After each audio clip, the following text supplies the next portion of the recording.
ആഴ്ചപ്പാട്. അതെ, കാഴ്ചപ്പാട്. കാഴ്ചപ്പാടിലേക്ക് എല്ലാ മാന്യ പ്രേക്ഷകർക്കും സ്വാഗതം. മനുഷ്യൻ മതങ്ങളെ സൃഷ്ടിച്ചു. മതങ്ങൾ ദൈവങ്ങളെ സൃഷ്ടിച്ചു. മനുഷ്യനും മതങ്ങളും ദൈവങ്ങളും കൂടി മണ്ണ് പങ്കുവച്ചു, മനസ്സ് പങ്കുവച്ചു. ഈ ഗാനത്തിന് ഇന്ത്യയിലെ ഏറ്റവും നല്ല ചലച്ചിത്ര ഗാന രചനയ്ക്കുള്ള അവാർഡ് കിട്ടിയതാണ്. വയലാർ രാമവർമ്മയായിരുന്നു ആ ഗാനരചയിതാവ്. ഒരു മതേതര ജനാധിപത്യ രാജ്യത്ത് ഇത്തരം ഒരു ഗാനത്തിന് ഒന്നാം സ്ഥാനം കിട്ടുക എന്നത് നിസ്സാരമായി നാം കണ്ടുകൂടാ. അത്രമാത്രം സ്വീകരിക്കപ്പെട്ട, മനുഷ്യ മനസ്സുകളിൽ സ്വീകാര്യമായി തീർന്ന ഒരു ഗാനമായി അത് പിൽക്കാലത്ത് ചർച്ച ചെയ്യപ്പെടുകയുണ്ടായി. നമ്മുടെ നവോത്ഥാന കാലഘട്ടത്തിൽ എത്രയോ കവികളാണ് ഇത്തരം ഗാനരചനയുമായും കവിതാരചനയുമായി മുന്നിട്ട് വന്നത്. ഇന്നത്തെ ചർച്ച വിശ്വാസവും അന്ധവിശ്വാസവും.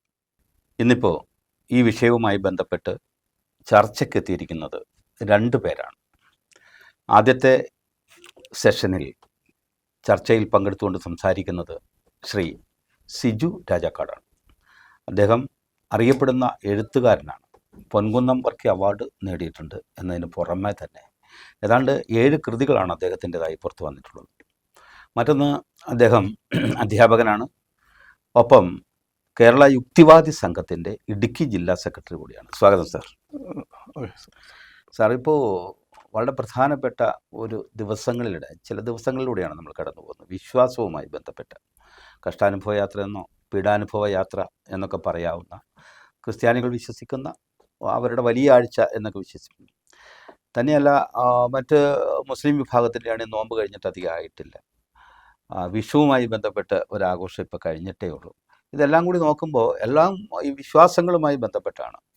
വിശ്വാസങ്ങളുമായി ബന്ധപ്പെട്ട് മുന്നോട്ട് പോകുന്ന ഒരു ജനതയാണ് നമ്മുടെ നാട്ടിൽ കൂടുതലും കാണുന്നത്. ലോകത്താകമാനവും അങ്ങനെയാണ് കാണുന്നത്. എന്താ, വിശ്വസിക്കുന്നതിൽ വല്ല കുഴപ്പമുണ്ടോ? വിശ്വസിക്കുന്നുണ്ട്, തീർച്ചയായിട്ടും കുഴപ്പമുണ്ട്. കാരണം നമ്മൾ ഇപ്പോൾ ഒരു 5000-10,000 വർഷവും മുമ്പുള്ള ഒരു കാലഘട്ടത്തിലല്ല ജീവിക്കുന്ന, ഒരു ആധുനിക കാലഘട്ടത്തിലാണ്. ശാസ്ത്ര സാങ്കേതിക വിദ്യകൾ അങ്ങേയറ്റം വികസിച്ചു കൊണ്ടിരിക്കുന്ന അതിൻ്റെ പരകോടിയിൽ നമ്മളിപ്പം സുനിത വില്യംസ് ഉൾപ്പെടെ ഉള്ള ആളുകൾ ഈ സ്പേസ് ഷട്ടിലിൽ പോയി 250-300 ദിവസങ്ങൾ അവിടെ താമസിച്ച് തിരിച്ചു വരുന്ന ഒരു കാലഘട്ടത്തിലാണ് ജീവിക്കുന്നത്. അപ്പോൾ അവിടെ വിശ്വാസങ്ങൾക്കല്ല പ്രാധാന്യം, ബോധ്യങ്ങൾക്കാണ്. ശാസ്ത്രീയമായ പഠനങ്ങൾ, പ്രപഞ്ചത്തിൻ്റെ ഉത്ഭവം മുതലുള്ള കാര്യങ്ങൾ, ഏത് മേഖലയെ സംബന്ധിച്ചും നമുക്ക് ശാസ്ത്രീയമായ പഠനങ്ങൾ ഉണ്ട്, കണ്ടുപിടുത്തങ്ങളുണ്ട്. അപ്പോൾ ശാസ്ത്രീയമായ വിശകലനത്തിനുള്ള സാധ്യതകളുണ്ട്. അപ്പോൾ അത് കൃത്യമായിട്ട് പഠിച്ച് ബോധ്യപ്പെട്ട് ജീവിക്കുക എന്നുള്ളതാണ് മർമ്മപ്രധാനമായിട്ടുള്ള കാര്യം. അപ്പോൾ നമ്മൾ ഇപ്പോഴും ഒരു അന്ധമായ ഒരു വിശ്വാസത്തിൻ്റെ, ഒരു ദൈവം ഉണ്ടായിരിക്കാം എന്ന ഊഹാപോഹങ്ങളുടെ അടിസ്ഥാനത്തിൽ ജീവിതം നയിക്കേണ്ടവരല്ല മനുഷ്യർ. കൃത്യമായ ബോധ്യങ്ങളുടെ അടിസ്ഥാനത്തിൽ ജീവിക്കേണ്ടവരാണ് മനുഷ്യരെന്നാണ് എൻ്റെ കൃത്യമായിട്ടുള്ള വിലയിരുത്തൽ.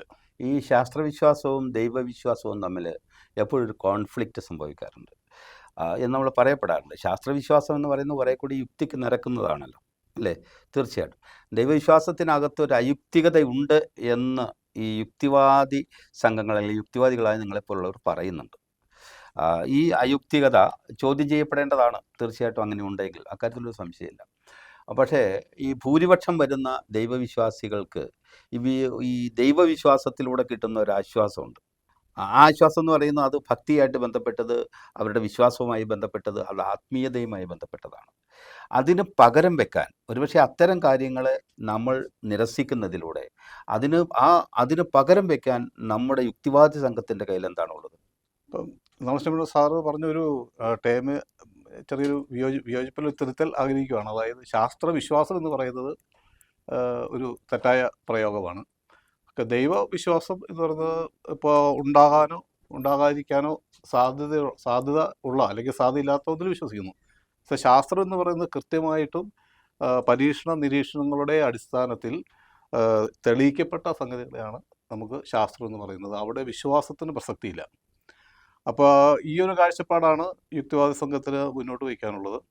അപ്പോൾ നമ്മൾ ഇന്ന് ഇതിൻ്റെ ഒരു പ്രത്യേകത, അതായത് ഇപ്പോൾ നമുക്ക് എന്താണ് ഇതിൻ്റെ പ്രസക്തി എന്ന് ചോദിച്ചു കഴിഞ്ഞാൽ, ശാസ്ത്രത്തിൻ്റെ പ്രസക്തി എന്ന് ചോദിച്ചു കഴിഞ്ഞാൽ നമുക്ക് പ്രഥമ ദൃഷ്ടിയ ഇപ്പോൾ ഇവിടെ മതത്തിൻ്റെ ഒരു ആഗോള ചാമ്പ്യന്മാരായിട്ട് നിൽക്കുന്നത് കത്തോലിക്ക സഭ തന്നെയാണ്. ഈ കത്തോലിക്ക സഭയുടെ അതിൻ്റെ മാർപ്പാപ്പ, അദ്ദേഹത്തിന് ഒരു നിസ്സാര മുട്ടുവേദന വന്നു.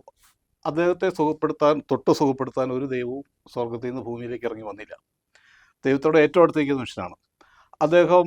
ജീവിതത്തോടും മരണത്തോടും വെന്റിലേറ്ററിൽ കഴിഞ്ഞ കാര്യം നമുക്ക് എല്ലാവർക്കും അറിയാം. അവിടെ ഏറ്റവും പ്രഗത്ഭരായ ഡോക്ടർമാരാണ് അദ്ദേഹത്തെ ചികിത്സിച്ച് നിന്നത്. അവിടെയും ഒരു ദൈവം സുഖപ്പെടുത്താനായിട്ട് വന്നു കണ്ടില്ല. ലോകത്തെ മുഴുവൻ വിശ്വാസികളോട് പ്രാർത്ഥിക്കുവാനുള്ള ആഹ്വാനം ഉണ്ടായിരുന്നു. പ്രാർത്ഥിക്കാനുള്ള ആഹ്വാനമുണ്ട്. ഈ പ്രാർത്ഥനയ്ക്ക് അദ്ദേഹം നന്ദി പറഞ്ഞു. പക്ഷേ ശാസ്ത്രത്തിനോ ഈ ഡോക്ടർമാർക്കോ അദ്ദേഹം നന്ദി പറഞ്ഞായിട്ട് ഞാൻ കേട്ടില്ല. അപ്പൊ അവിടെയാണ് മനുഷ്യന്റെ അപാകത. അപ്പൊ ഈ ഭൂരിപക്ഷം വരുന്ന വിശ്വാസികളും മാർപ്പാപ്പയും വിശ്വസിക്കുന്നത് ദൈവം അദ്ദേഹത്തിന്റെ ആരോഗ്യ കാര്യങ്ങളിൽ ഇടപെട്ടു എന്നായിരിക്കുമല്ലോ സ്വാഭാവികമായിട്ടും.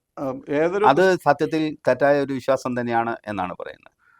അത് തന്നെ ഒരു മാർപ്പാപ്പയുടെ വ്യക്തിപരമായ വിശ്വാസത്തിന് പോലും അദ്ദേഹം ശാസ്ത്രത്തെ അംഗീകരിക്കുന്ന ആളാണ്. അപ്പൊ ഈ പറയുന്ന ദൈവം ഉണ്ടോ ഇല്ലയോ എന്ന കാര്യത്തിൽ കൃത്യമായി ഏതൊരു വിശ്വാസിയെക്കാലോ അല്ലെങ്കിൽ ഇതിനു മുമ്പിരുന്ന മാർപ്പാപ്പക്കാരും ഒക്കെ വ്യക്തമായി ബോധ്യമുള്ള ആളാണ് അദ്ദേഹം എന്നാണ് ഞാൻ വിശ്വസിക്കുന്നത്. പക്ഷേ അദ്ദേഹം ഈ സഭയുടെ തലവൻ എന്ന നിലയിൽ ആൾക്കാരെ ബോധ്യപ്പെടുത്താൻ വേണ്ടി പറഞ്ഞതാകാൻ സാധ്യതയുള്ളൂ. ഇത് നേരെ നമുക്ക് മറ്റൊരു രീതിയിൽ റിവേഴ്സ് ആയിട്ടൊന്ന് ചിന്തിച്ചാൽ, അല്ലെങ്കിൽ അഗേൻസ്റ്റ് ആയിട്ട് ചിന്തിച്ചാൽ, ഈ ദൈവത്തിൻ്റെ ഒരു ഇടപെടലാണ് ശാസ്ത്ര കണ്ടുപിടുത്തങ്ങൾ, ഈ ശാസ്ത്രത്തിൻ്റെ നൂതനമായ പരീക്ഷണ രീതികൾ എന്നെല്ലാം ഇവർ തന്നെ അങ്ങ് പ്രചരിപ്പിക്കുകയാണെങ്കിലോ? അത് ഓൾറെഡി പ്രചരിപ്പിക്കുന്നുണ്ടല്ലോ. ഉണ്ട്.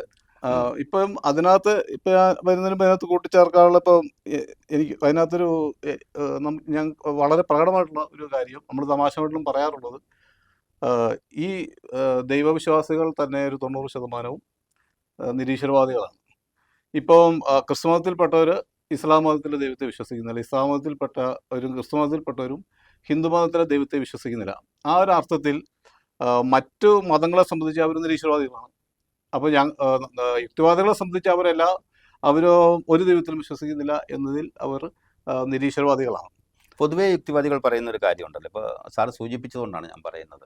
ഈ ദൈവം എന്ന് പറയുന്നതാണ് ലോകത്തിലെ ഏറ്റവും വലിയ നുണക്കഥ എന്ന് പറയുന്ന, ഒരുപക്ഷെ ലോകത്തിലെ ഏറ്റവും വലിയ ഒരു നുണക്കഥ ഏതാണെന്ന് ചോദിച്ചു. എല്ലാ കഥകളിലും നുണയുണ്ട്. കാരണം നുണ കൊണ്ടാണല്ലോ നല്ല കഥകളൊക്കെ കെട്ടിപ്പടുക്കപ്പെട്ടു. നല്ല എഴുത്തുകാരൊക്കെ നല്ല നുണയന്മാരായിരിക്കണം എന്ന് പൊതുവെ പറയപ്പെടാറുണ്ട്. അപ്പോൾ ലോകം കണ്ട ഏറ്റവും വലിയൊരു നുണക്കഥയാണ് ദൈവം എന്ന് പറഞ്ഞ് വരാറുണ്ട്. ആ കാര്യത്തിൽ എന്തുകൊണ്ടാണ് അങ്ങനെ സൂചിപ്പിക്കുന്നത്? അതൊരു നുണക്കഥ എന്നതിനേക്കാൾ കൂടുതൽ മതം എന്ന് പറയുന്നത് മനുഷ്യൻ്റെ അന്വേഷണങ്ങളുടെ ഒരു പ്രത്യേക ഘട്ടത്തിലുള്ള ഒരു കണ്ടെത്തലാണ്, നമുക്കറിയാം. അപ്പോൾ തുടക്കത്തിൽ മനുഷ്യൻ എന്ന് പറയുന്നത് ദൈവവിശ്വാസിയല്ലായിരുന്നു, ഈ ഒരു തരത്തിലുള്ള വിശ്വാസിയല്ലായിരുന്നു. മൃഗങ്ങളെ പോലെ കാട്ടിൽ അലഞ്ഞു തിരിഞ്ഞ് പരസ്പരം മല്ലടിച്ച് മറ്റു മൃഗങ്ങളെ കൊന്നു നിന്നൊക്കെ ജീവിച്ചിരുന്ന, ഈ പ്രകൃതിയോട് മല്ലടിച്ച് അതിൻ്റെ നിയമങ്ങൾക്ക് കീഴടങ്ങി ജീവിച്ചിരുന്ന ഒരു മൃഗം തന്നെയായിരുന്നു മനുഷ്യൻ. അതിൽ നിന്നും മനുഷ്യൻ്റെ മസ്തിഷ്കത്തിൻ്റെയും അവന് ഉണ്ടായ അവൻ്റെ ശരീര പ്രകൃതിയുടെയും എല്ലാം അടിസ്ഥാനത്തിൽ ലക്ഷക്കണക്കിന് വർഷങ്ങൾ അല്ലെ കോടിക്കണക്കിന് വർഷങ്ങൾ കൊണ്ടുള്ള പരിണാമ പ്രക്രിയയിലൂടെയാണ് മനുഷ്യൻ ഇന്ന് കാണുന്ന രീതിയിലേക്ക് വളർന്നു വന്നത്. അപ്പോൾ ആ മനുഷ്യൻ്റെ ആ പരിണാമ പ്രക്രിയയിലെ ഒരു പ്രത്യേക ഘട്ടത്തിലാണ് ദൈവം എന്ന് പറയുന്ന പ്രതിഭാസം ഉദയം ചെയ്യുന്നത്. അപ്പം ആദ്യം മനുഷ്യന് പ്രകൃതി ശക്തികളെ കണ്ടപ്പോൾ അതിനെ ഭയമായിരുന്നു, അതിനെ ആരാധിക്കാൻ തുടങ്ങി. ഇപ്പോഴും ഉണ്ടല്ലോ അത്. ഇപ്പോഴും ഈ ഭയമാണ് ദൈവവിശ്വാസത്തിന്റെ അടിസ്ഥാനം. ഈ ഭയം അങ്ങ് മാറ്റി നിർത്തി കഴിഞ്ഞാൽ ഈ ദൈവവിശ്വാസത്തിന് യാതൊരു പ്രസക്തിയില്ല. പ്രകൃതി ശക്തികളെ ആരാധിക്കുന്ന ഒരു സ്വഭാവം അന്ന് തുടങ്ങിയത് ഇന്നും മനുഷ്യൻ കൈവിട്ടിട്ടില്ല. ഇല്ല, അന്ന് വ്യാപകമായിട്ട് പ്രകൃതി ശക്തി ആരാധിക്കാൻ തുടങ്ങി. അത് മനുഷ്യന്റെ ഒരു ലോജിക്കാണ്. പ്രകൃതി ശക്തിയെ തൃപ്തിപ്പെടുത്തുക അല്ലെങ്കിൽ അതിനെ ഒരു ശാന്തമാക്കുക എന്ന ഉദ്ദേശത്തോടു കൂടിയാണ് അങ്ങനെ ചെയ്തുകൊണ്ടിരുന്നത്. പിന്നീട് മനുഷ്യന് കാർഷികാവാസ വ്യവസ്ഥയിലേക്കും അടിമത്ത വ്യവസ്ഥയിലേക്കൊക്കെ പ്രവേശിക്കാൻ തുടങ്ങിയപ്പോൾ ഈ ദൈവത്തെ കാണിച്ച്, അതായത് അടിമകളെ കൊണ്ട് പണിയെടുപ്പിക്കാനുള്ള ഒരു ടൂളായിട്ട് ദൈവത്തെ ഉപയോഗിക്കാൻ തുടങ്ങി. ഈ സെമറ്റിക് മതങ്ങളാണോ യഥാർത്ഥത്തിൽ ദൈവത്തിന് രൂപിയായ ദൈവത്തിന് നമ്മൾ പറയുന്ന മനുഷ്യന്റെ ചായയൊക്കെ കൊടുത്തത്?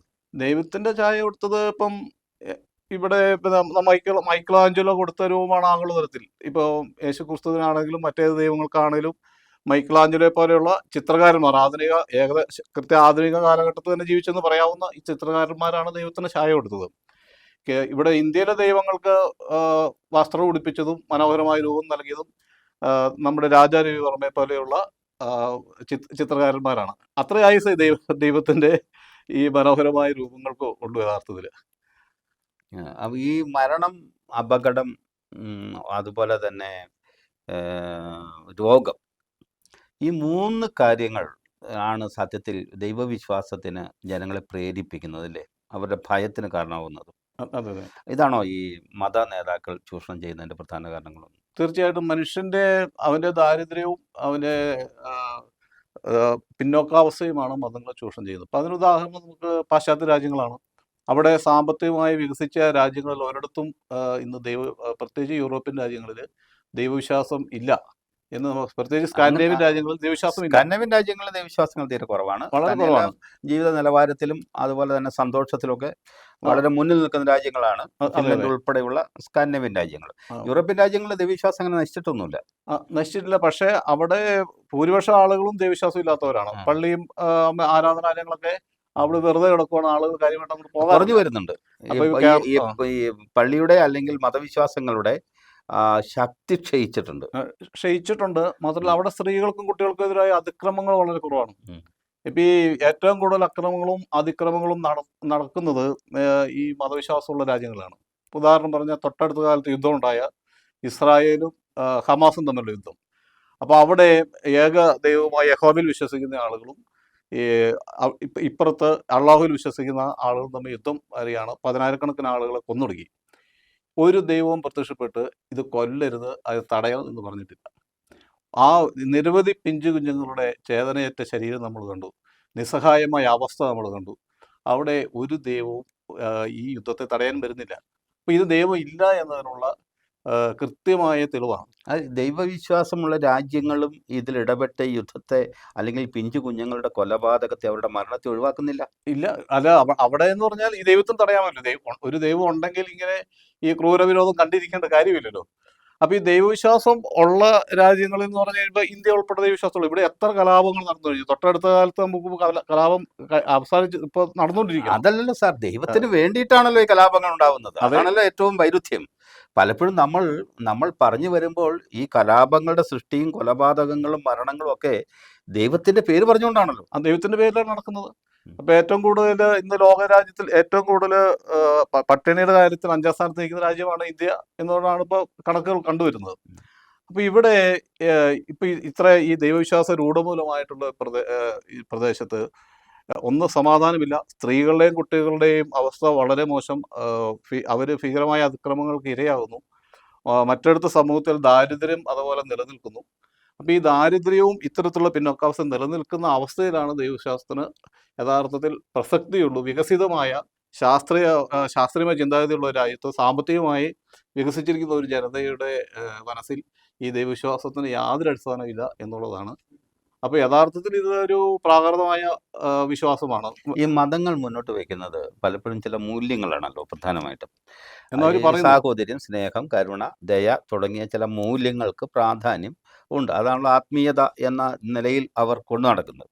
ഞാൻ പറയുന്നത് അത്തരം മൂല്യങ്ങളെ മുന്നോട്ട് വയ്ക്കുമ്പോൾ ഇപ്പോൾ സാറ് സൂചിപ്പിച്ച തികച്ചും വിരുദ്ധമായ ചില കാര്യങ്ങൾ, അതായത് ഈ കൊലപാതകം പോലുള്ള കാര്യങ്ങൾ, അല്ലെങ്കിൽ മോഷണം പോലുള്ള കാര്യങ്ങൾ, അല്ലെങ്കിൽ മറ്റ് ബലാത്സംഗം പോലുള്ള കാര്യങ്ങൾ, ഇത്തരം കാര്യങ്ങളിലൊക്കെ ഈ വിശ്വാസികൾക്കിടയിൽ ഇത് പടരുന്നുണ്ടെങ്കിൽ അതിൻ്റെ അർത്ഥം ഇവർ പ്രചരിപ്പിക്കുന്ന മൂല്യങ്ങൾ വേണ്ടത്ര വിശ്വാസികളിലേക്ക് ചെല്ലുന്നില്ല എന്നല്ലേ? വിശ്വാസികളിലേക്ക് ചെല്ലുന്നില്ലെന്നുള്ളത്, ഇവർ ഈ മൂല്യങ്ങൾ ഉണ്ടെന്ന് പറയുന്ന അപ്പുറത്തേക്ക് ഈ ഏത് മതസംഹിതകൾ എടുത്താലും അവരുടെ വിശുദ്ധ ഗ്രന്ഥങ്ങൾ എടുത്താലും ഈ മൂല്യങ്ങളെക്കുറിച്ച് ഒരു വശത്ത് പറയുന്നുണ്ട്. അതേസമയം ഈ പറയുന്ന മൂല്യങ്ങളെല്ലാം ലംഘിക്കുന്ന സ്വാർത്ഥനായ, തനിക്കിഷ്ടപ്പെടാത്ത ആളുകളെ കൊന്നൊടുക്കുന്ന പ്രതികാരദാഹികളായ ദൈവങ്ങളെയാണ് നമുക്ക് കാണാൻ സാധിക്കുന്നത്. ഈ മതഗ്രന്ഥങ്ങളിൽ കാണുന്ന അതേ ഇരട്ടത്താപ്പ് തന്നെ അത് വിശ്വാസികളിലേക്ക് പകർന്നു കൊടുക്കപ്പെടുകയാണ്. ഈ പ്രതികാരദാഹിയായ ദൈവത്തെയൊക്കെ നമുക്ക് പഴയ നിയമത്തിലൊക്കെ കാണാൻ കഴിയും. പഴയ നിയമത്തിലുണ്ട്, പുതിയ നിയമത്തിലുണ്ട്. ചാട്ടവാറെടുത്ത് അടിക്കുന്ന യേശുക്രിസ്തു, ഞാൻ അഗ്നി വിതയ്ക്കാനാണ് വന്നിരിക്കുന്നത് ക്രിസ്തുവിനെ കുറിച്ച് അങ്ങനെ പറയുമ്പോൾ അത് സ്വാഭാവികമായിട്ട് വളരെ അപൂർവമായി മാത്രം സംഭവിച്ച ഒരു കാര്യം. കാരണം വെച്ചാൽ ഏതൊരു മനുഷ്യ സഹജമായ വികാരത്തിന്റെ പേരിൽ ചെയ്താവാം. അത് നിൽക്കട്ടെ. അതിനപ്പുറത്ത് നമുക്ക് ക്രിസ്തുവിനെ ദൈവത്തിന്റെ പക്ഷം കാര്യങ്ങളൊക്കെ നമുക്ക് വേറെ ചർച്ച ചെയ്യാം. പക്ഷെ ഒരു മനുഷ്യനെന്ന നിലയിലോ അകത്തിന്റെ കാര്യത്തിലൊക്കെ ഒരുപക്ഷെ നമുക്ക് വേറെയും ചർച്ച ചെയ്യാം. പക്ഷെ ദൈവം പ്രതികാരദാഹിയായി ദൈവത്തെ ചിത്രീകരിക്കുക, അല്ലെങ്കിൽ വെള്ളിത്താടിയൊക്കെ പറത്തി വെള്ളിക്കോലും ചുഴറ്റി മേഘവിധാനങ്ങളിലൂടെ നടക്കാനിറങ്ങുന്ന ഒരു ദൈവസങ്കല്പമുണ്ട്. അതെ അതെ ഇതൊക്കെ സത്യത്തിൽ ഈ മനുഷ്യൻ തന്നെ ദൈവത്തിൻ്റെ സൃഷ്ടി നടത്തിയത് കൊണ്ട് വന്നു ഭവിച്ചതായിരിക്കും. അത് ഒരു ഗോത്ര സംസ്കാരത്തിൽ നിന്ന് വരുന്ന ഒരു കാഴ്ചപ്പാടാണ് ഈ ദൈവത്തിന്റെ രൂപം എന്ന് പറയുന്നത്. ഇപ്പൊ ഒരു ഗോത്രത്തിലെ മൂപ്പൻ താടിയൊക്കെയുള്ള പ്രായം ചെന്ന ഒരു മനുഷ്യൻ, എല്ലാവരും ആദരിക്കുന്ന ഒരു മനുഷ്യൻ, അല്ലെ ഭയക്കുന്ന ഒരു മനുഷ്യന്റെ രൂപം ദൈവത്തിന് കൊടുത്തിരിക്കുകയാണ്. രണ്ടാമത്തെ പലപ്പോഴും ആ, വലിയ ആഢ്യ ഭാവത്തോടെ വരുന്ന ദൈവത്തിന്റെ രൂപം എന്ന് പറയുന്നത് ആ, ഭരണകാലത്ത് രാജാക്കന്മാരുടെ വേഷവിധാനങ്ങളിൽ നിന്നും സങ്കല്പങ്ങളിൽ നിന്നുമാണ് ഈ ദൈവത്തിന്റെ രൂപവും വസ്ത്രവും ഒക്കെ കൊടുക്കുന്നത് നമുക്ക് മനസ്സിലാക്കാൻ സാധിക്കും. അപ്പൊ ഈ നരകത്തിലിട്ട് പൊരിക്കുന്ന കാര്യവും അവിടെ സ്വർഗമുള്ള കാര്യം, ഇപ്പൊ രാജാവിനെ പുകഴ്ത്തുന്ന ആളുകൾക്ക്, രാജാവിന് ഇഷ്ടപ്പെട്ട ആളുകൾക്ക് എല്ലാ സൗഭാഗ്യങ്ങളും രാജാവ് കൊടുക്കുന്നു. ഈ ജെൻഡർ സെൻസിറ്റൈസേഷൻ്റെ ഒരു പ്രശ്നം കൂടി അവിടെ ഉണ്ടല്ലോ സാർ. ഉണ്ട്. അതെന്തുകൊണ്ടാണ് ഈ ദൈവം എല്ലാം ആണായിപ്പോയി? അവിടെയാണ് വിഷയം. ഇവിടെ പെൺചോദ്യത്തിന് പ്രസക്തിയില്ലേ? അവിടെ സെമിറ്റിക് മതങ്ങളാണ്. പ്രത്യേകിച്ച് സെമിറ്റിക് മതങ്ങൾ എടുത്തു നോക്കി കഴിഞ്ഞാൽ അതൊരു എല്ലാ ആൺ ദൈവങ്ങളാണ്, പൈതൃകമാണ്. ഈ മാതൃകം ഒന്നും നമ്മൾ കാണുന്നില്ല. അപ്പൊ അവിടെ പുരുഷാധിപത്യ സമൂഹത്തിന്റെ താല്പര്യാർത്ഥമാണ് ഈ ദൈവസങ്കല്പം രൂപീകരിക്കപ്പെട്ടിരിക്കുന്നത്. ഈ പ്രത്യേകിച്ച് ഇസ്ലാം മതത്തിലൊക്കെ സ്ത്രീകൾക്ക് യാതൊരു പ്രസക്തിയില്ല, പുരുഷന്റെ അടിമയായിട്ട് ജീവിക്കുക എന്നതിനപ്പുറത്തേക്ക് ഒരു സ്വന്തമായ അസ്തിത്വം പോലും അവർക്ക് കൽപ്പിച്ചു കൊടുക്കുന്നില്ല. അപ്പോൾ ഇനി ക്രിസ്തുമതം എടുത്താലും ഈ പുതിയ നിയമത്തിലേക്ക് വന്നാൽ നമ്മൾ പൗലോസ് പോലും വളരെ അങ്ങേറ്റ സ്ത്രീ വിരുദ്ധമായ നിലപാടുകളാണ് സ്ഥിരിക്കുന്നത് നമുക്ക് കാണാൻ സാധിക്കും. അപ്പോൾ അവിടെയെല്ലാം ഈ മതങ്ങൾ സ്ത്രീ വിരുദ്ധമാണ് അല്ല, എന്നുള്ളതാണ്. മതങ്ങൾ എന്ന നിലയിൽ ക്രിസ്ത്യാനിറ്റി സ്ത്രീ സ്വാതന്ത്ര്യം കുറേയൊക്കെ അനുവദിക്കുന്നില്ലേ? അംഗീകരിക്കുന്നുണ്ടെന്ന് പറഞ്ഞാലും എന്തുകൊണ്ട് ഒരു സ്ത്രീ ബിഷപ്പാകുന്നില്ല? ഒരു സ്ത്രീ മാർപ്പാപ്പയുടെ പദവിയിലേക്ക് എന്തുകൊണ്ട് വരുന്നില്ല? അല്ല, അധികാര സ്ഥാനങ്ങൾ സ്ത്രീ മാർപ്പാപ്പ പോയിട്ട് സ്ത്രീ വൈദിക പദവി പോലും കിട്ടുന്നില്ല. വലിയ പദവിയിലേക്ക് പോലും വരുന്നില്ല. അപ്പൊ അവിടെ തന്നെ പൊളിഞ്ഞു വീഴുവാണ് ഈ കത്തോലിക്ക സഭയുടെ സ്വാതന്ത്ര്യവാദങ്ങൾ. പിന്നെ ഇവിടെ ഓട്ടോമാറ്റിക്കായിട്ടും ശാസ്ത്രത്തിന്റെയും ആധുനിക വിദ്യാഭ്യാസത്തിന്റെയും കുറെ ഗുണഫലങ്ങൾ ഈ കത്തോലിക്കരായ ആളുകൾക്ക് കിട്ടിയിട്ടുണ്ട്.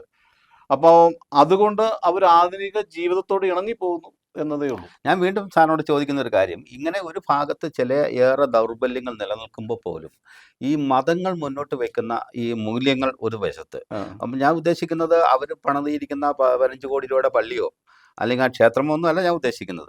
നേരെ മറിച്ച് അതിനപ്പുറത്ത് ആത്മീയമായ ചില സാംസ്കാരികമായ മൂല്യങ്ങൾ അവർ പകർന്നു നൽകുന്നുണ്ട്.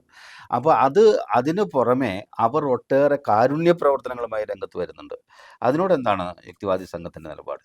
ഒന്ന്, ഈ മതങ്ങൾ പകർന്നു നൽകുന്ന മൂല്യങ്ങൾ അല്ലെങ്കിൽ അതൊരു താൽക്കാലികമായ ആശ്വാസമാണ്. നമ്മളിപ്പോൾ ഒരു മദ്യമോ അല്ലെങ്കിൽ മയക്കുമരുന്നോ കഴിക്കുമ്പോൾ കിട്ടുന്ന ഒരു ലഹരി പോലെയാണ് ഈ മതം. മനുഷ്യന് കഷ്ടപ്പെടുന്ന മനുഷ്യന്, വേദന അനുഭവിക്കുന്ന മനുഷ്യന് ഒരു താൽക്കാലികമായി, മാനസികമായി ക്ലേശിക്കുന്ന മനുഷ്യന് ഒരു താൽക്കാലികമായി ലഭിക്കുന്ന ഒരു ലഹരിയാണ്. ആ ലഹരി വാങ്ങി കഴിയുമ്പോൾ അവൻ്റെ പ്രശ്നങ്ങൾ മാറുന്നില്ല, അത് അവിടെ തന്നെ നിൽക്കുവാണ്. അപ്പം അതിന് തൽക്കാലം മറയ്ക്കാൻ വേണ്ടി ഒരു ലഹരി പോലെയാണ് ഈ പറയുന്ന ദൈവവിശ്വാസത്തെ അല്ലെങ്കിൽ മതം, ദൈവവിശ്വാസം ഉപയോഗിക്കപ്പെടുന്നത്. അതിനപ്പുറത്തേക്ക് ജീവിത യാഥാർത്ഥ്യങ്ങളുമായിട്ട് അതിന് യാതൊരു പ്രസക്തിയില്ല. മനുഷ്യനെ സംബന്ധിച്ച അവൻ്റെ ജീവിതത്തിനോ കണ്ടുപിടുത്തങ്ങൾക്കോ അവൻ്റെ ഒരു തരത്തിലുള്ള കാര്യങ്ങൾക്കും ഈ മതവിശ്വാസത്തിന് പ്രസക്തിയില്ല എന്നുള്ളതാണ് എൻ്റെ അഭിപ്രായം. ഞാൻ ചോദിച്ചത് വേറൊരു കാര്യത്തിലേക്ക് വരാം. ഇപ്പം അങ്ങ് ഒരു കാര്യം സൂചിപ്പിച്ചുകൊണ്ട് ഞാൻ അതിലേക്ക് വരാം. അതായത് ഈ ആത്മീയമായ ലഹരി എന്ന് സൂചിപ്പിച്ചല്ലോ. ലഹരിയുടെ ജൈവികമായ ലഹരി അല്ലെങ്കിൽ ശാരീരികമായ ലഹരി, ഇതിൻ്റെയൊക്കെ പറയും ഇപ്പം ലഹരിയുടെ ഒരു പൂക്കാലമാണ്. അല്ലാതെ ലഹരി പൂത്ത ഒരു കാലത്താണ് ഇപ്പം നമ്മൾ ജീവിക്കുന്നത്. അതവിടെ നിൽക്കട്ടെ. നമ്മളിപ്പോൾ പറയുന്ന ഈ ആത്മീയ ലഹരി, ഈ ധ്യാന ഗുരുക്കന്മാരും അങ്ങനെയുള്ളവരൊക്കെ ഇങ്ങനെ ആളുകളായിട്ട് തുള്ളിക്കുന്നുണ്ടല്ലോ, അല്ലേ? അപ്പൊ അങ്ങനെ തുള്ളിക്കുന്നവരാവാം. ദൈവത്തെ അടുത്ത് വരുത്തി വരം തരുവിക്കാം എന്നോതി തലയിൽ തീച്ചട്ടിയുമേന്തി തുള്ളിച്ചത് നീയല്ലേ എന്ന് ചോദിക്കുന്ന സങ്കടങ്ങളുണ്ടല്ലോ. എന്ന് പറയുന്നത് പോലെ ഈ തലയിൽ തീച്ചട്ടി എന്തി തുള്ളിക്കുക, ഒപ്പം തന്നെ അല്ലാതെ കുരിശ് പിടിച്ച് തുള്ളിക്കുക, പിന്നെ ഹല്ലേലൂയ പറഞ്ഞ് തുള്ളിക്കുക, ഇങ്ങനെയുള്ള ഒത്തിരി ഏർപ്പാടുകൾ നടക്കുന്നു. ഇതൊക്കെ ഒരുതരം ലഹരിയുടെ ഇതാണ്. അപ്പോൾ അത് ഈ മനുഷ്യ മനസ്സിലേക്ക് ലഹരിയായി തന്നെ നിലനിർത്താൻ ഇവർക്ക് എങ്ങനെ കഴിയുന്നേ? അതൊരു മാസ് സൈക്കോളജിയുടെ ഭാഗമുണ്ട്. അല്ല, ഒരു മെസ്മറിസത്തിൻ്റെയോ ഒരു ഹിപ്നോട്ടിസത്തിൻ്റെയോ ഒക്കെ ഒരു ടെക്നിക്കാണ്. ഇപ്പോൾ നമ്മുടെ മജീഷ്യന്മാർ തന്നെ ഇപ്പോൾ നടക്കുകയല്ലാത്ത കാര്യങ്ങൾ അവിടെ നടക്കുന്നതായിട്ട് ജനക്കൂട്ടത്തെ തോന്നിപ്പിക്കുന്നു എന്നത് പറഞ്ഞ പോലെ.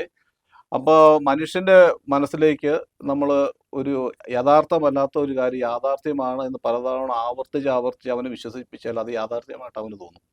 അതൊരു തലച്ചോറിനകത്ത് നടക്കുന്ന ഒരു വിരോധാഭാസമാണ്. ഒരു പ്രതിഭാസമാണത്. അത് ശരിക്കും ഇവർ ഇല്ലാത്തത് ഉണ്ടെന്ന് തോന്നിപ്പിക്കാൻ സാധിക്കും. അത് ശരിക്കും അത് തന്നെയാണ് ഇവിടെ ഈ നടക്കുന്നത്. എല്ലാ മത നേതാക്കന്മാരും പൗരോഹിത്യവർഗം ഇത് ശരിയായിട്ട് മനസ്സിലാക്കുന്നുണ്ടല്ലേ. തീർച്ചയായിട്ടും. അപ്പോൾ അത് ജനത്തിൻ്റെ വിവരമില്ലായ്മ എന്നൊരു വാക്ക് നമുക്ക് ഉപയോഗിക്കാൻ ഒരിക്കലും പാടില്ല. നേരെ മറിച്ച് ജനത്തിൻ്റെ മൊത്തത്തിലുള്ള ഒരു ഒരു ചിന്താശേഷിയുടെ കുറവാണോ ഇതിന്? ചിന്താശേഷിയുടെ കുറവ് മാത്രമല്ല, ഈ കാലാകാലങ്ങളായിട്ട് മനുഷ്യൻ ആർജിച്ചെടുത്തിരിക്കുന്ന ഈ ശാസ്ത്രീയമായ അറിവ് ഈ ജനങ്ങളിലേക്ക് പകർന്നു കൊടുക്കുന്നില്ല. അതിനകത്ത് രണ്ട് കാര്യം. ഒന്ന്, ഈ ശാസ്ത്രീയമായ അറിവ് നേടണമെങ്കിൽ നമ്മൾ സ്വമേധയാ കഷ്ടപ്പെടണം, പഠിക്കണം. മനുഷ്യൻ്റെ തലച്ചോറിൻ്റെ പ്രത്യേകത എന്ന് പറഞ്ഞാൽ നമ്മളെപ്പോഴും ബ്രെയിൻ ഈ ഷോർട്ട് കട്ട് അന്വേഷിച്ചുകൊണ്ടിരിക്കും. ഈ പ്രപഞ്ചം എങ്ങനെ ഉണ്ടായി എന്ന് പറഞ്ഞാൽ നമ്മൾ കോടാനുകോടി വർഷങ്ങൾക്ക് മുമ്പുള്ള ചരിത്രം പഠിക്കണം, അതിൻ്റെ തിയറികൾ പഠിക്കണം. അപ്പോൾ അതിനെല്ലാം ബദലായിട്ട് ഇത് ദൈവം സൃഷ്ടിച്ചെന്ന് പറഞ്ഞാൽ പണി തീർന്നു.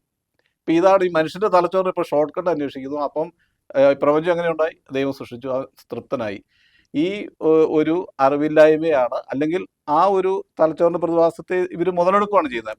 മറിച്ച് ഈ ശാസ്ത്ര വിദ്യാഭ്യാസം ജനങ്ങൾക്ക് കൊടുത്തു കഴിഞ്ഞാൽ ഈ വിശ്വാസ ആളുകൾക്കുള്ളിൽ ശരിക്കും തീർച്ചയായിട്ടും ധാരാളമായി കാര്യങ്ങൾ അങ്ങേക്ക് പറയാനുണ്ടെന്ന് അറിയാം. പക്ഷെ സമയം ഒരാളും കൂടി ഉണ്ട് എന്നുള്ളതുകൊണ്ടാണ്, സമയത്തിന്റെ പരിമിതി മൂലമാണ്. കാരണം ചോദിക്കുകയും വളരെ രസകരമായി ഈ ചർച്ച മുന്നോട്ട് പോവുകയും ചെയ്യുന്നുണ്ട്. തീർച്ചയായിട്ടും. പക്ഷെ അതിൽ പെട്ടെന്ന് അതിലിടപെട്ട് നിർത്തേണ്ടി വരുന്നത് ഖേദകരമാണ്. എന്നാൽ പോലും വളരെ സന്തോഷമുണ്ട് ഇവിടെ വരികയും സാറ് ഈ വളരെ ഉറച്ചു നിന്ന് ഈ കാര്യത്തിൽ സംസാരിക്കുകയും ചെയ്തതിന് സന്തോഷം. ഓക്കെ, സന്തോഷം. ഇപ്പം എന്തുമാത്രം നമുക്കത് പറയാൻ ഉദ്ദേശിച്ച കാര്യങ്ങളോ അല്ലെങ്കിൽ സംവദിക്കാൻ സാധിച്ചോണ്ടെന്ന് എനിക്ക് അറിയില്ല. തീർച്ചയായിട്ടും ഇത്തരം സംവാദങ്ങൾ ഇനിയും തുടരാനുള്ള അവസരമുണ്ട്. അതുകൊണ്ട് അടുത്ത ആളുണ്ട് എന്നുള്ളതുകൊണ്ട് മാത്രം, അല്ലെങ്കിൽ നമ്മൾ തുടരുമായിരുന്നു. തീർച്ചയായിട്ടും അടുത്ത ആൾ. ഈ ചർച്ചയിൽ രണ്ടാമത് എത്തിയിരിക്കുന്നത് ശ്രീ സേതു മങ്ങാട്ടാണ്. അദ്ദേഹം കേരള യുക്തിവാദി സംഘത്തിൻ്റെ സംസ്ഥാന കമ്മിറ്റി മെമ്പറാണ്. ഒപ്പം തന്നെ അടിമാലി വ്യാപാരി വ്യവസായി ഏകോപന സമിതിയിലെ അറിയപ്പെടുന്ന വ്യാപാരിയും കൂടിയാണ്. സർക്കാർ ഹോട്ടൽ നടത്തുന്നു. സ്വാഗതം സാർ. നമസ്കാരം സാർ.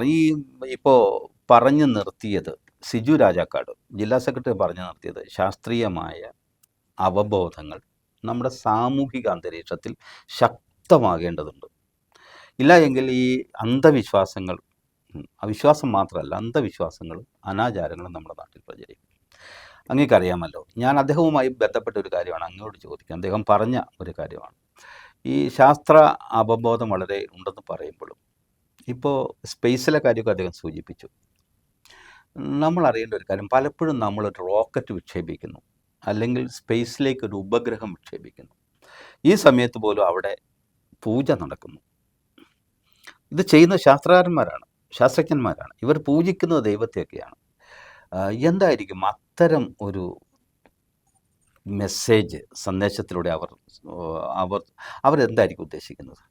ഈ വിശ്വാസം എന്നത് സാറേ ഒരു സാമൂഹ്യ ബോധമാണ്. അതൊരു രൂഢമൂലമാണ്. അത് എല്ലാ മനുഷ്യരിലും വളരെ രൂഢമൂലമായി തറഞ്ഞിരിക്കുന്ന ഒരു സാധനമാണ്. അപ്പോൾ അങ്ങനെയുള്ള ഒരു മനുഷ്യരുള്ള സമൂഹത്തിൽ ഈ രീതിയിൽ പ്രതിഫലനം ഉണ്ടാവുകയുള്ളൂ. അവർ ശാസ്ത്രീയമായ വിക്ഷേപണത്തിന് തയ്യാറെടുപ്പ് നടത്തുന്നതും തേങ്ങ ഉടയ്ക്കുന്നതും മറ്റ് ചടങ്ങുകൾ നടത്തുന്നതും ഒക്കെ ഈ വിശ്വാസത്തിൻ്റെ പേരിലാണ്. വിശ്വാസം ഒരു സാമൂഹ്യ ബോധമായി പടർന്ന് പന്തലിച്ച ഒരു സമൂഹമാണ് നമ്മുടെ. അത്രമാത്രം രൂഢമൂലമായി ദൈവവിശ്വാസം പ്രചരിച്ച ആഴത്തിൽ വേരുകൾ പിടിച്ചു നിൽക്കുന്ന ഒരു സമൂഹത്തിലാണ് നിങ്ങൾ യുക്തിവാദവുമായി ഇറങ്ങിത്തിരിച്ചിരിക്കുന്നത്. യുക്തിവാദം എന്ന് പറയുന്നത് ഇത്തരം ഒരു സമൂഹത്തിൽ ആ പ്രവർത്തനം തീർച്ചയായിട്ടും ബാലികേറാമലയാണ്, ഒരു ഭഗീരഥ പ്രയത്നമാണ്. അത് നടത്തുന്നതിൽ പലപ്പോഴും വൈഷമ്യം തോന്നിയിട്ടുണ്ടോ? തീർച്ചയായിട്ടും. ഒരു പൊതു ഇടം നടത്തുന്ന വ്യക്തി എന്ന നിലയിൽ ഞാൻ അതിൽ ഒത്തിരി കഷ്ടതകൾ അനുഭവിച്ചിട്ടുണ്ട്. പ്രത്യേകിച്ച് ഒരു സ്നേഹമതത്തിൻ്റെ വക്താവ് ആയിരുന്നു ഞാൻ. സ്നേഹമതത്തിൽ വളർന്നു വന്നതുകൊണ്ട് ആ മതത്തിൻ്റെ വക്താവെന്ന് ചാപ്പി അടിച്ചതിനെ കണ്ടിരുന്ന മനുഷ്യർ ഇതിന് വിരുദ്ധമായി സംസാരിച്ചപ്പോൾ നമ്മളെ ആക്രമിക്കുകയും നമ്മുടെ സ്ഥാപനം തല്ലിപ്പൊളിക്കുകയൊക്കെ ചെയ്യുന്ന ഒരു ഘട്ടം വരെ എത്തി. സേതു മങ്ങാട്ട് എന്ന് പറയുന്ന ഒരു വ്യക്തി ഒരു യുക്തിവാദി, ഇവിടെ യുക്തിവാദി ആയിരിക്കാനൊക്കെ സ്വാതന്ത്ര്യമുണ്ടല്ലോ നമ്മുടെ നാട്ടിൽ, ഇല്ലേ? തീർച്ചയായിട്ടും അതിനുള്ള സ്വാതന്ത്ര്യം, വിശ്വാസിയായിരിക്കാനും ഒപ്പം അവിശ്വാസിയായിരിക്കാനുള്ള സ്വാതന്ത്ര്യം നൽകിയ ഒരു വലിയ മതേതര ജനാധിപത്യ രാജ്യമാണ് നമ്മുടെ രാജ്യം. തന്നെയല്ല, രാമൻ്റെ കാലത്തും നമ്മുടെ പൂർവികരുടെ കാലത്ത്, നമ്മുടെ പൂർവ്വസൂരികളുടെ കാലത്ത്, അല്ലെങ്കിൽ നമ്മുടെ പ്രപിതാമകന്മാരുടെ കാലത്ത് ഇവിടെ ചർവാകന്മാരുണ്ടായിരുന്നു. അവരാരും ദൈവവിശ്വാസികളായിരുന്നില്ല. അപ്പോൾ അങ്ങനെയുള്ള ആ പാരമ്പര്യത്തിൽപ്പെട്ട ആളുകളെ സംബന്ധിച്ചിടത്തോളം ദൈവത്തിൽ വിശ്വസിക്കാതെ ജീവിക്കാനുള്ള സ്വാതന്ത്ര്യം ഉള്ളപ്പോൾ തന്നെ താങ്കൾ പലവട്ടം ആക്രമിക്കപ്പെട്ടിട്ടുണ്ട്, അല്ലേ? കായികമായിട്ട് മാത്രമല്ല, ആശയപരമായും ആക്രമിക്കപ്പെട്ടിട്ടുണ്ട്. അത് അടിമാലിൽ ഒത്തിരി വിവാദമാവുകയും ചെയ്തിട്ടുണ്ട്. അന്നാളിലൊക്കെ പിടിച്ചു നിൽക്കാൻ കഷ്ടപ്പെട്ടോ? എങ്ങനെയായിരുന്നു? യുക്തിവാദി സംഘത്തിൻ്റെ സപ്പോർട്ട് കിട്ടിയോ? തീർച്ചയായിട്ടും ഒത്തിരി ഒത്തിരി കഷ്ടപ്പെടേണ്ടി വന്നിട്ടുണ്ട് സാറേ. ഞാൻ ഈ ആശയം നമ്മൾ പുറത്ത് പറയുമ്പോൾ ഞാൻ എന്നോട് തന്നെ യുദ്ധം ചെയ്യേണ്ടി വന്നിട്ടുണ്ട്, എൻ്റെ കുടുംബത്തോട്, എൻ്റെ സമൂഹത്തോട്. അത് അങ്ങനെ പാകപ്പെടാത്തൊരു സമൂഹത്തിലാണ് ഇത്തരം ആശയങ്ങൾ നമ്മൾ പ്രചരിപ്പിക്കാൻ ശ്രമിക്കുന്നത്.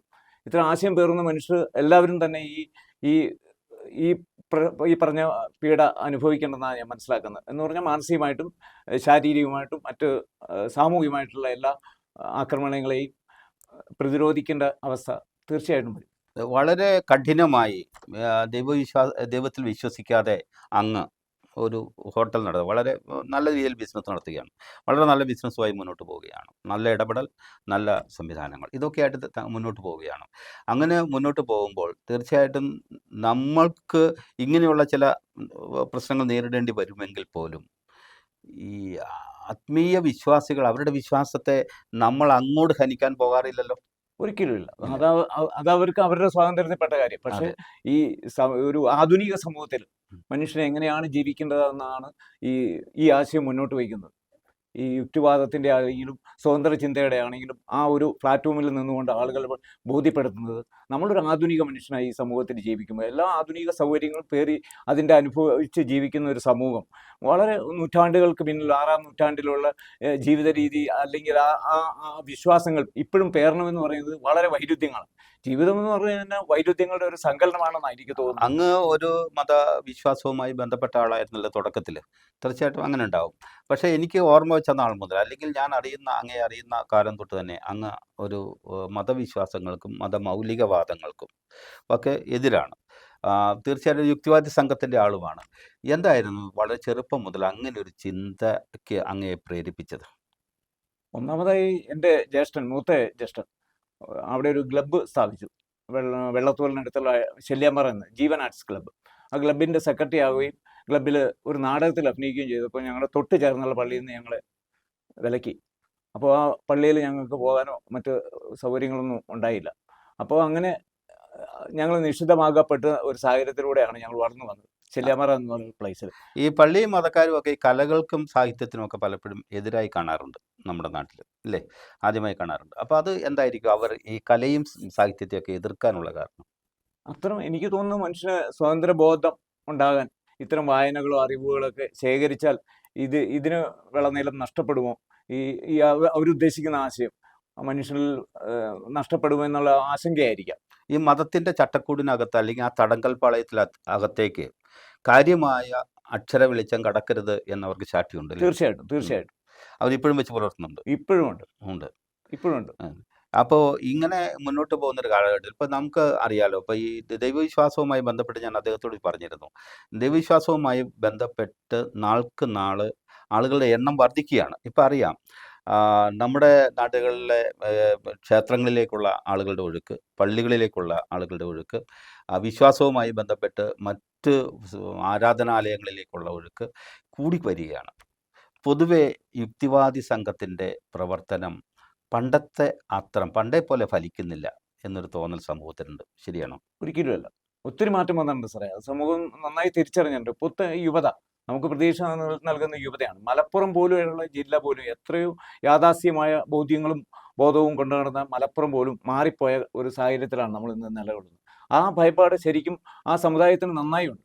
അതുകൊണ്ട് ആ സമുദായം, ആ സ്നേഹ സമുദായം എന്ന് പറയുന്നത് ഈ യുക്തിവാദികളെയും ഈ സ്വതന്ത്ര ചിന്തരെയും വല്ലാതെ ആക്രമിക്കുന്നുമുണ്ട്. അതാണ് അവർക്ക് നല്ല ഭയപ്പാടാണ്. അപ്പോൾ തീർച്ചയായിട്ടും അത്തരം പ്രവർത്തനങ്ങൾ നമ്മുടെ സമൂഹത്തിൽ ഒരു ഭാഗത്ത് നടക്കുന്നു. ഇടമറുകിൻ്റെ മകൻ സനൽ ഇടമറുകിനെ പോലെ ഉള്ള ആളുകളുടെയൊക്കെ പ്രവർത്തനങ്ങൾ ഒരു കാലത്ത് ഉണ്ടായതുപോലെ ഇപ്പോൾ അറിയപ്പെടുന്ന യുക്തിവാദികൾ, ഒരുപടുത്ത് പവനെ പോലുള്ള വലിയ എഴുത്തുകാരൊക്കെ ഉണ്ടായിരുന്നു. ഇപ്പോൾ അങ്ങനെ കാണുന്നില്ല. അപ്പോൾ അങ്ങനെ ഒരു നേതാക്കളും ഇല്ലെങ്കിലും അണികൾ കൂടുതലുണ്ട് സാറേ.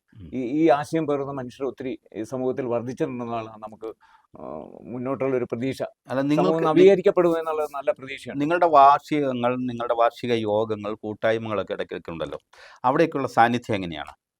തീർച്ചയായിട്ടും സാറേ, അങ്ങനെ ആൾക്കൂട്ടത്തിൻ്റെ ഒരു വലിയ ഒരു പ്രസരം നമ്മൾ പ്രതീക്ഷിക്കണം. എങ്കിൽ പോലും ഒരു ആൾക്കൂട്ടവും സമൂഹത്തിൽ ഒരു മാറ്റവും കൊണ്ടുവന്നല്ല.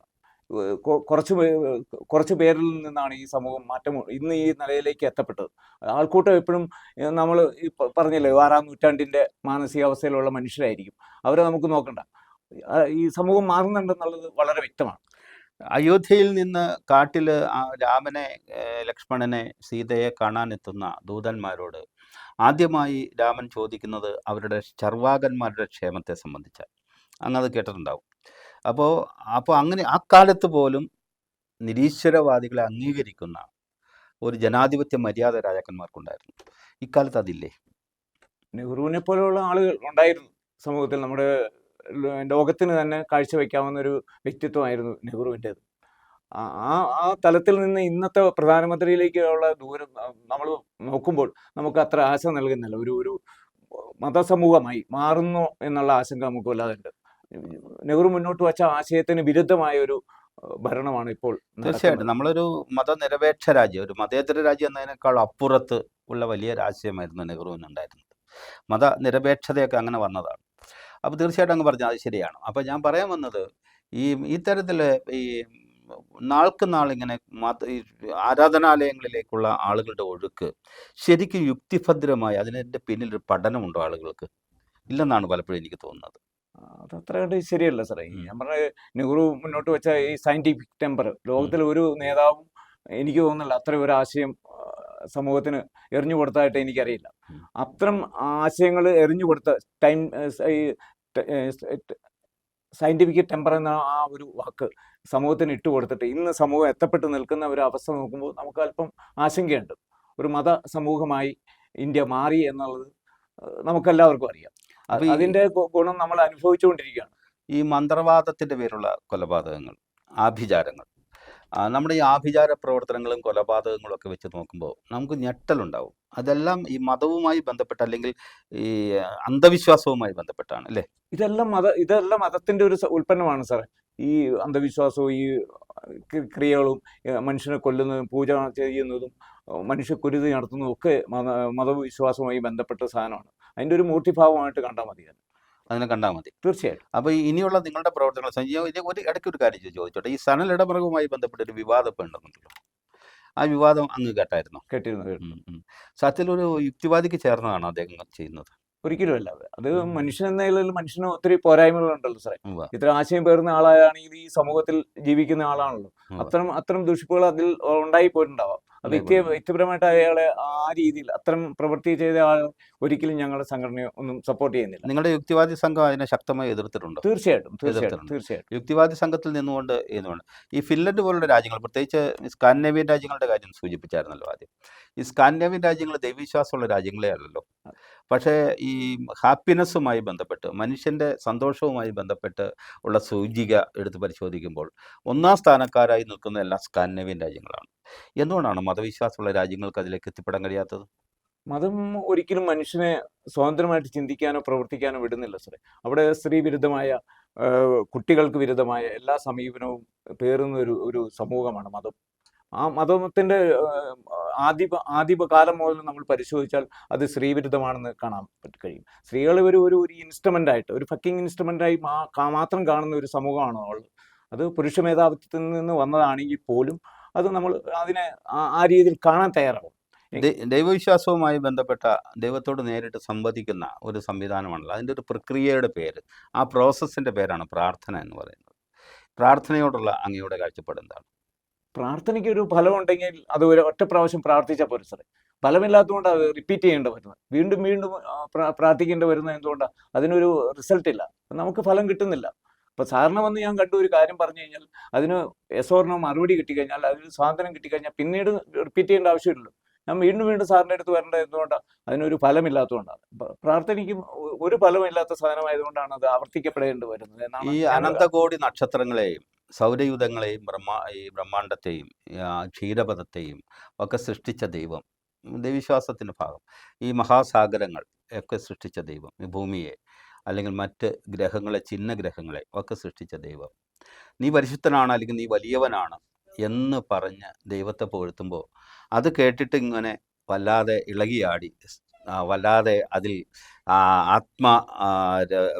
രതി കൊണ്ട് അതിൽ അഭിരമിച്ച് ഭക്തനെ അനുഗ്രഹിക്കുന്ന ഒരു ദൈവസങ്കല്പം, അതിനെ സംബന്ധിച്ച് എന്താണ് പറയാനുള്ളത്?